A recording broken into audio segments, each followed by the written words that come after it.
Bonjour, merci de m'avoir laissé une petite place pour pouvoir m'exprimer. Et comme disait Saad, quand on est immortel, on va parler du temps long, de la marche à travers le temps et de ce qui a entraîné d'une manière très complexe l'émergence de la vie. Et c'est toujours difficile d'expliquer un système complexe d'une manière la plus simple possible pour un public. Alors, je crois qu'il y a avant peut-être une diapositive, non? Il y a une première diapositive, laissez-moi voir, premier exemple. Oui, très bien. Non, elle est comme ça. Alors, non, c'est très bien. Parfait, merci. Alors, j'ai rencontré plusieurs personnes qui travaillent sur la complexité, en particulier une personne qui vous a fait un merveilleux exposé, qui s'appelle David Chavalarias. Chaque système naturel, qu'il soit le climat, le sol, la forêt, l'énergie, la biologie,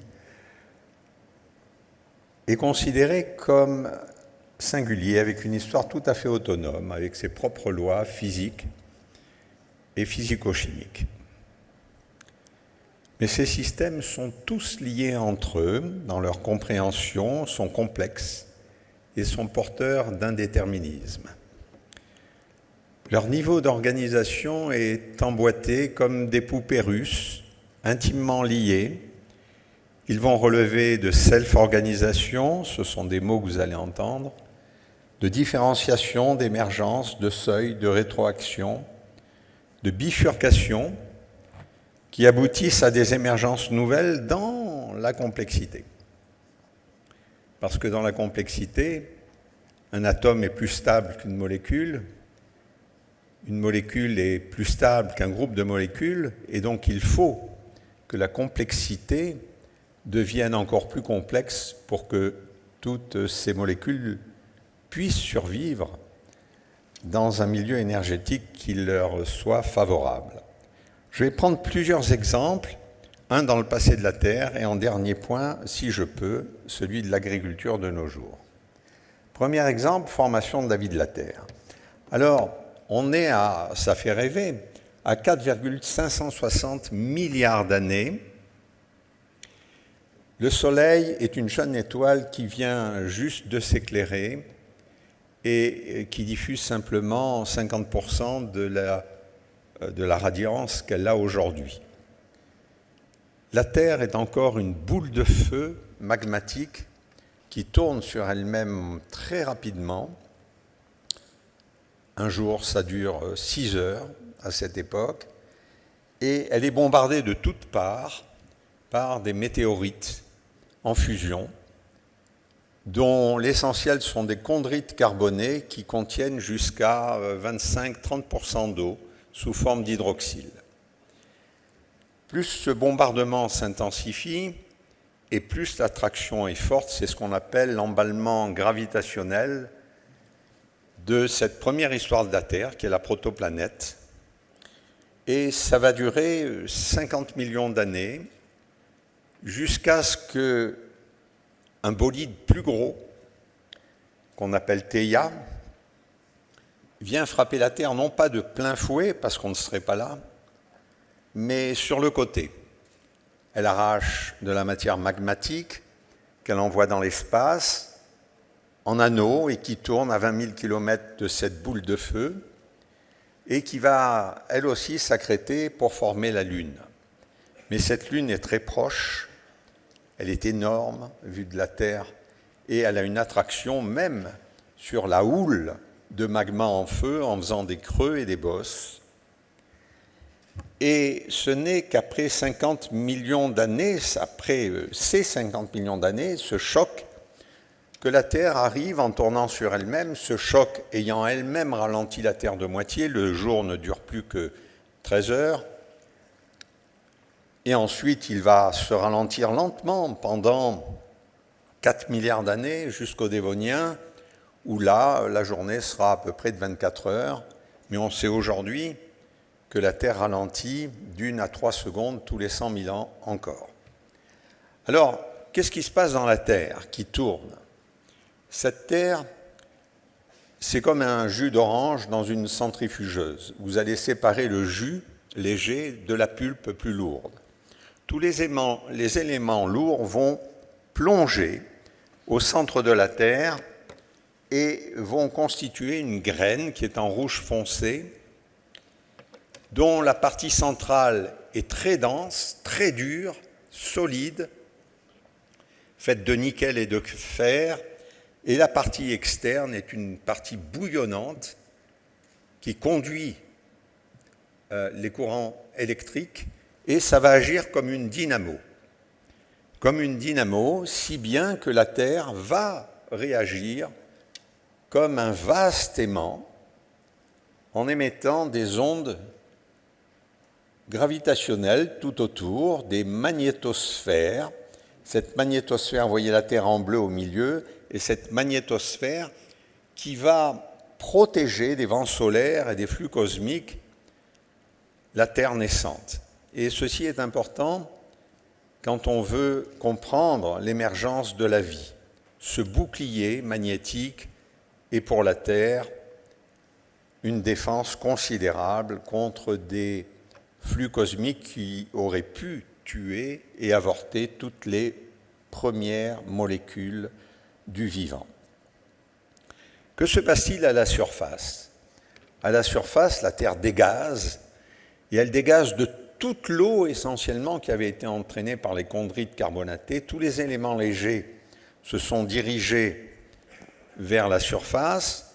Ça dégaze en une atmosphère brûlante constituée essentiellement à 90% de vapeur d'eau, de gaz carbonique, d'hydrogène sulfuré, d'azote, d'hydrogène. Et toutes ces molécules, tous ces atomes très chauds vont s'entrechoquer sans arrêt et délivrer de vastes décharges électriques. Et au fil des millions d'années, c'est pour ça que je vous disais que le temps est important, cette atmosphère va commencer à se refroidir, à se condenser, et à un moment donné, la température va être suffisamment clémente pour que l'eau se concentre et qu'il pleuve. Il pleut pendant des millions, vraisemblablement plus de 10 millions d'années, une pluie diluvienne qui vient refroidir la surface de la Terre qui était encore en ébullition. Cette pluie remplit les creux. On a des marées encore considérables. Vous voyez, la Lune, c'est à peu près la grosseur qu'elle devait avoir vue de la Terre à cette époque. Et il continue à y tomber certains bolides. Mais cette eau et cette pluie vont avoir un rôle primordial pour l'origine de la vie. D'abord, elle va cristalliser la surface du magma qui va durcir comme une peau de caramel qui durcit avec encore du caramel mou chaud dessous, et elle se forme de cristaux qu'on appelle des olivines.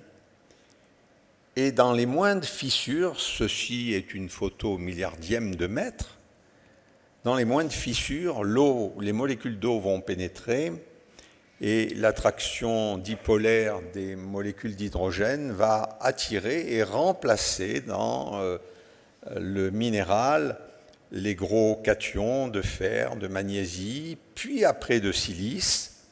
Ce sont des silicates magnésiens et ferrifères. Et tout ça va dissoudre les minéraux et va être entraîné vers ces horizons naissants. Alors il est intéressant de regarder cette altération géochimique de la croûte. En haut, en noir, vous avez la formation d'olivine, silicate SiO4, Mg ou Fe2, qui va réagir à l'eau, et vous voyez qu'on crée de l'hydrogène où on forme une serpentine qui est un minéral beaucoup plus hydraté déjà que l'olivine. L'hydrogène va réagir avec le CO2 pour donner du méthane et va réagir avec l'azote pour donner de l'ammoniac. C'est important parce qu'il y a eu 2 personnes, Miller et Urey, qui avaient fait une expérience dans un laboratoire où ils avaient reconstitué une atmosphère primitive. Ils y avaient mis des décharges électriques et ils avaient créé des acides aminés. Et à l'époque, les scientifiques leur disaient « c'est impossible, il n'y a pas d'ammoniac, il n'y a pas de méthane dans l'atmosphère ».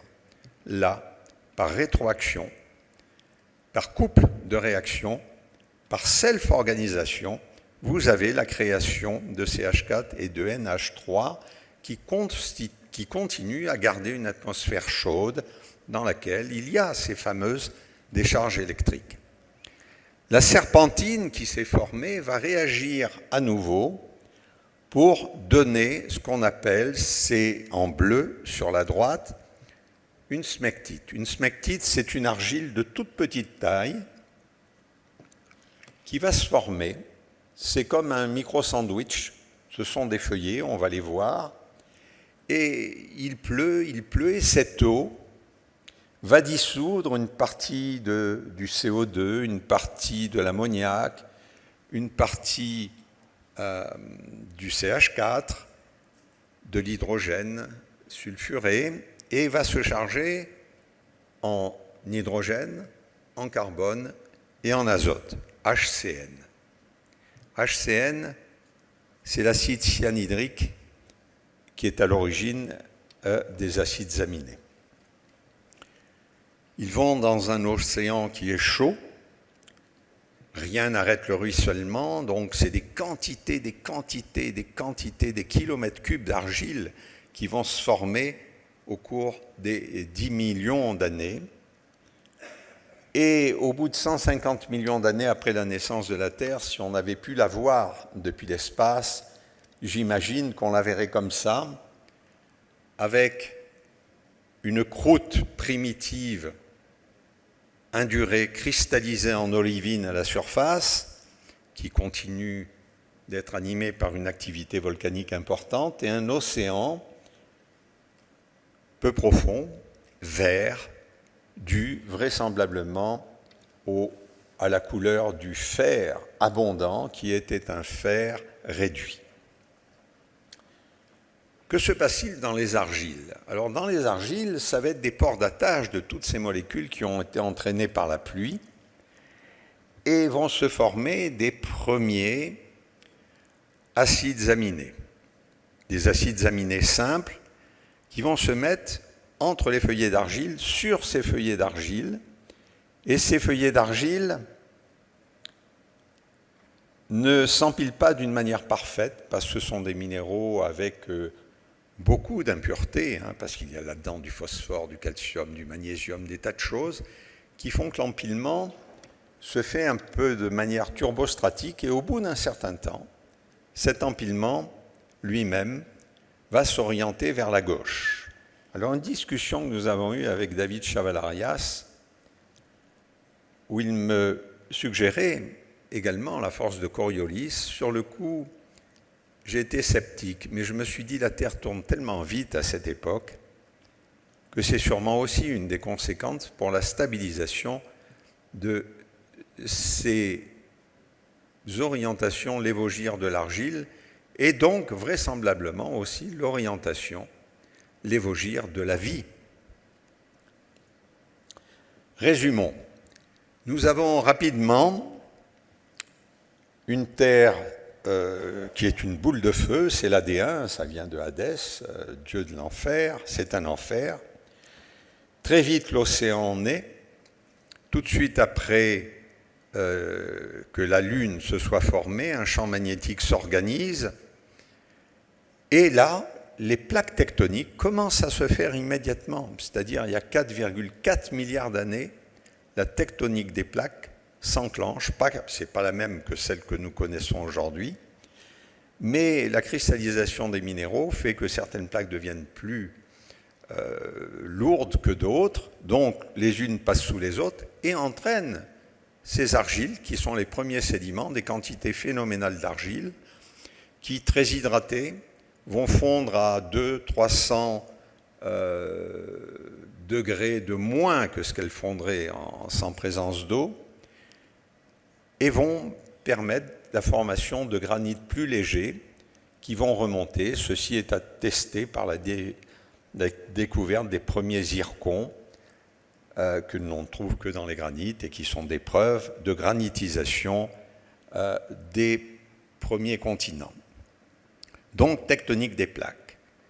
Premiers acides aminés vraisemblablement avec les argiles. Voilà les conditions que nous avons. Un dernier bombardement à 3,8 milliards d'années, qui est dû à un mouvement de Jupiter qui s'éloigne un peu du Soleil. Et puis là, tout se stabilise. Présence de la Lune qui stabilise l'axe de la Terre, donc limite les écarts de température. Présence de Jupiter qui stabilise la ceinture d'astéroïdes qui ne viennent plus bombarder la surface de la Terre. Un bouclier magnétique qui protège la Terre des radiations les plus mortelles pour l'émergence de la vie. Et j'ai rajouté cette idée qui m'a été fournie par David Chavalarias, une Terre qui tourne vite et effectivement une force de Coriolis qui va dans le sens inverse, qui oriente vraisemblablement et qui maintient, c'est ça qui me semble important, le côté Lévogia. Concept d'émergence, c'est une idée d'apparition de structures macroscopiques vivantes sous l'effet d'interactions locales entre un grand nombre d'entités prébiotiques, c'est le cas. Elle est imprévisible, elle est non linéaire, elle n'a dû apparaître qu'après de très nombreux essais avortés. Il existe, comme a pu le montrer Chavalarias, une densité critique. Il a fait ça pour les forêts, c'est un merveilleux exemple de modélisation, vous le connaissez, et au-delà de laquelle la multiplication change brusquement la nature même des molécules.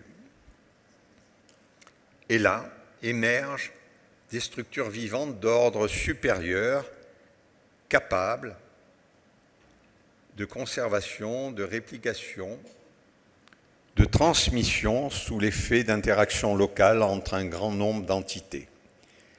Alors il faut du temps pour passer, bien entendu, d'un stade à l'autre.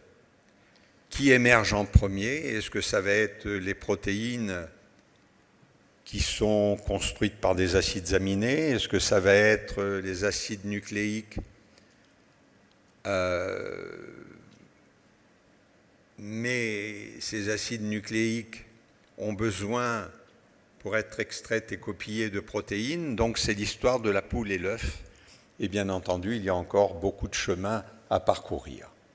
Toujours est-il que dès que les prébiotiques s'organisent, à 3,9, à 3,85 milliards d'années, on a les premiers ADN qui sont enveloppés d'une enveloppe lipidique, ce sont les cellules prokaryotes. Il faut encore 1 milliard d'années pour arriver à insérer cet ADN, avec vraisemblablement un ARN en premier, qui crée les noyaux. Il faut encore presque 1 milliard d'années pour que ces eucaryotes se chargent de cellules aorganites, c'est-à-dire des mitochondries qui sont les bases de la respiration, ou les chloroplastes pour la photosynthèse. Et puis, très rapidement, ça sera l'amas des cellules et puis les tissus. La Terre est à peu près au niveau, là, vous voyez, de 3, on va dire, entre 3 et 2,5 milliards d'années. Les bactéries qui se sont formées se multiplient à une allure considérable. Elles inventent une photosynthèse qui leur permet de capter l'énergie dont elles ont besoin en piquant l'hydrogène à l'hydrogène sulfuré. Mais comme l'activité volcanique diminue de plus en plus, se calme, les bactéries, mais qui représentent des pelouses sous-marines de l'ordre de plusieurs dizaines de mètres d'épaisseur, on les a retrouvées ensuite au niveau fossilisé, ces bactéries consomment considérablement d'hydrogène et il y en a de moins en moins. C'est la première crise alimentaire de la planète. Et donc, il faut innover. Les bactéries se chargent d'un deuxième système de photosynthèse pour aller chercher l'hydrogène là où il est, dans la molécule d'eau. Et il prend l'hydrogène à la molécule d'eau et forme un déchet qui s'appelle l'oxygène. Et c'est ainsi qu'au fur et à mesure, l'oxygène est apparu comme déchet et les bactéries se sont adaptées les unes aux autres. Alors faisons un bond. Allons maintenant jusqu'à 0,5 milliard d'années. Il y a à peu près, vous voyez que les océans se sont oxygénés en blanc. La vie est bien ancrée et dans tous les océans. Et maintenant, on l'a fait sortir de terre. Alors, on l'a fait sortir de terre à l'Ordovicien. C'est vraisemblablement avec les grandes marées qu'il y avait, des végétaux, des algues qui s'adaptent au ressac et qui vont aller sur une terre s'ancrer, mais dans cette terre, s'il n'y a pas de nutriments, les végétaux ne vont pas s'installer, même les végétaux avasculaires. C'est simplement qu'il y a plein de bactéries et que l'altération des continents a créé beaucoup d'argile et que va se créer une symbiose entre cette argile, entre ces bactéries, qui vont permettre le développement des végétaux, des champignons qui apparaissent là, des mycorhizes, et c'est toute une symbiose qui s'organise, et c'est la naissance des sols. On a des recyclages de matières organiques mortes immédiatement, on a l'initiation des cycles du carbone, de l'azote, du phosphore, du soufre. Les sols s'organisent en horizon, et s'approfondissent par l'altération.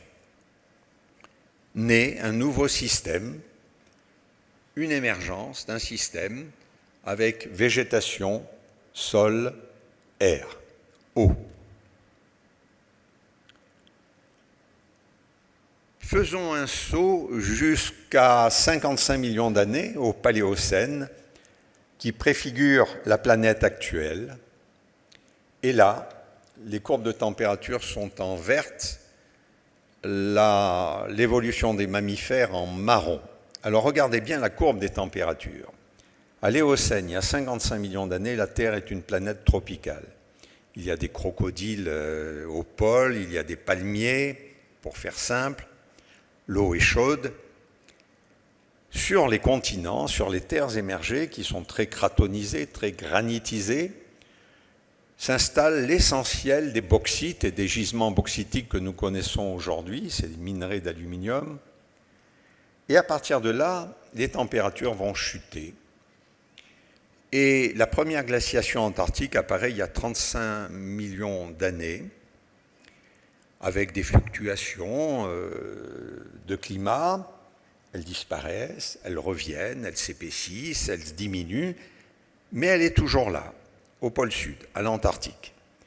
À l'Arctique, c'est les derniers 6 millions d'années, en bleu ciel, c'est le cycle glaciaire rapide qui fait apparaître l'Arctique, le pôle Nord.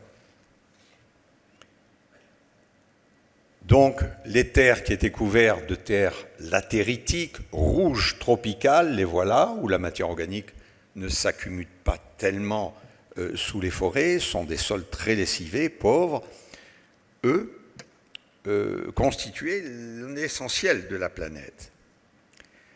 Et on arrive maintenant à la dernière glaciation. Vous avez vu qu'il y a eu des tas de cycles de glaciation, déglaciation. La dernière glaciation finit il y a 20 000 ans. Voilà à peu près ce qu'était l'hémisphère nord. L'essentiel des continents est situé dans l'hémisphère nord. La glaciation est importante et un réchauffement commence à se faire.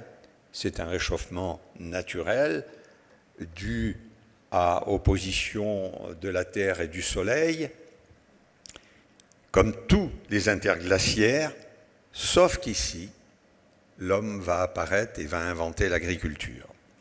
Alors ces glaciers, dans les zones septentrionales, agissent comme des rabots.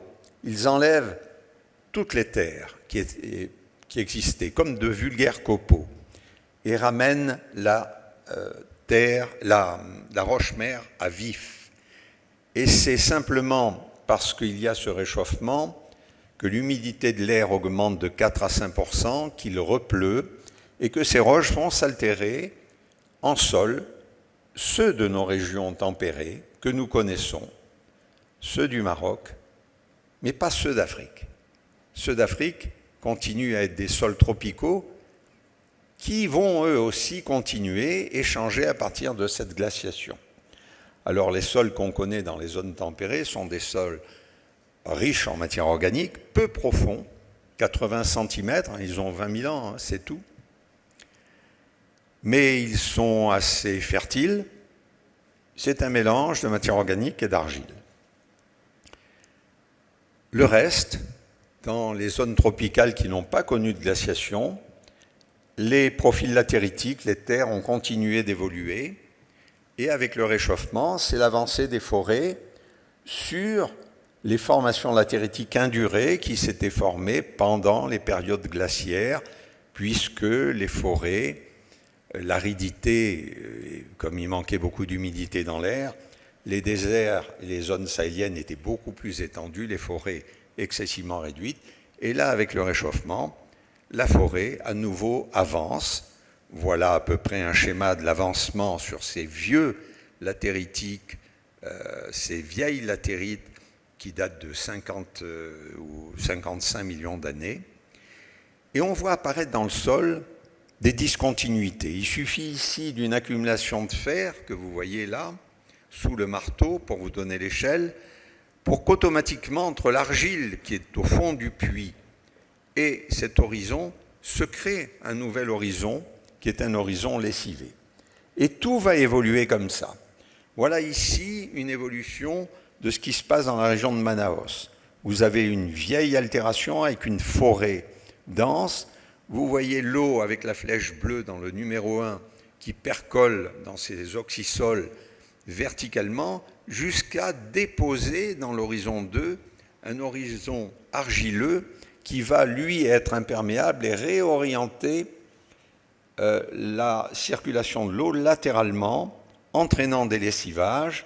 Et c'est ainsi qu'on arrive à ce qu'on appelle des pozzols tropicaux, qui sont des terres absolument pauvres. Et pour vous donner une idée, les pozzols d'Amérique du Brésil couvrent une superficie égale à celle de la France. Voilà ici un pozzol tropical. Alors vous imaginez bien que si vous coupez cette forêt, vous n'aurez plus du tout de forêt tropicale. Dans les sols du Burkina Faso, voilà ce qui se passe. Voilà, l'échelle vous montre la profondeur de 5 mètres, et c'est une séquence qui fait à peu près un demi-kilomètre.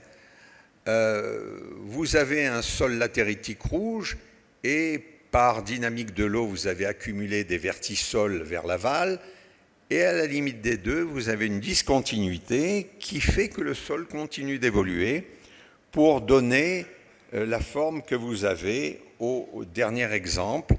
Et bien entendu, on ne peut pas considérer en Afrique le même type de culture entre l'amont et l'aval et entre les différents sols qui ont évolué par self-organisation d'une manière tout à fait différente les uns des autres.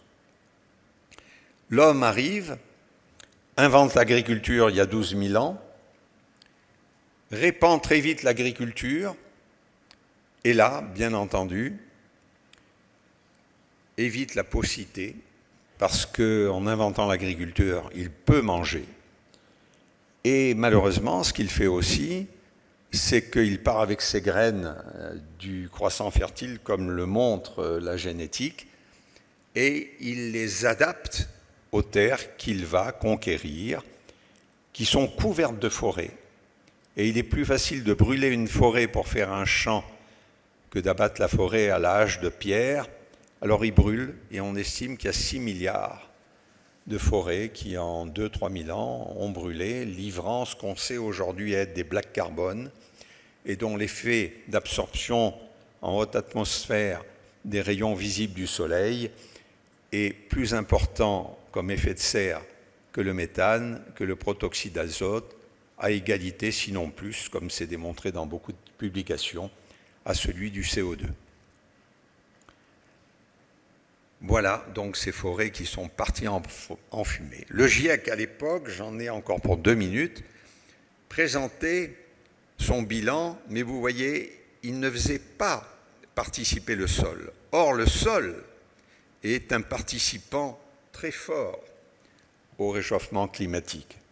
On estime jusqu'à 40% du réchauffement climatique est dû aux mauvaises pratiques agricoles du sol. Vous voyez, c'est un réservoir qui est à peu près 4 fois celui de l'atmosphère déjà transformé de manière anthropique et 5 fois celui de toute la matière organique qui existe à la surface de la Terre, végétale, animale, humaine.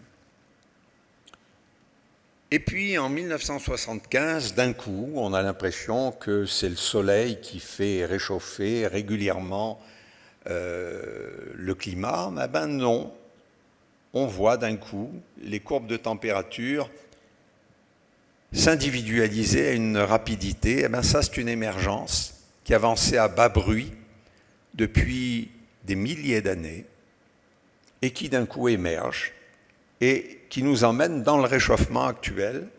Ce réchauffement actuel, regardez l'augmentation, la courbe du bas, le trait rouge, c'est 1975, mais vous voyez qu'avant, déjà, on voyait que l'augmentation des températures de la surface du globe, tout le monde vous dit on va les arrêter à 1,5, 2 degrés, mais quand vous êtes l'été sur le sable chaud des plages de Rabat ou de Casablanca, vous courez sur le sable chaud pour aller vous baigner. C'est la même énergie, le soleil.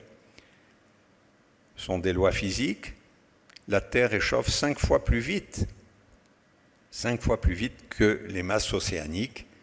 Et donc le grand problème du réchauffement climatique va être l'agriculture et l'eau. Et on est dans un système complexe, beaucoup plus complexe que je vous le dis aujourd'hui, où l'agriculture, l'invention a permis à la démographie de se développer, ce qui a entraîné automatiquement une dégradation de la biodiversité des sols, des eaux. Les inventions et la multiplication des énergies a entraîné l'économie de consommation.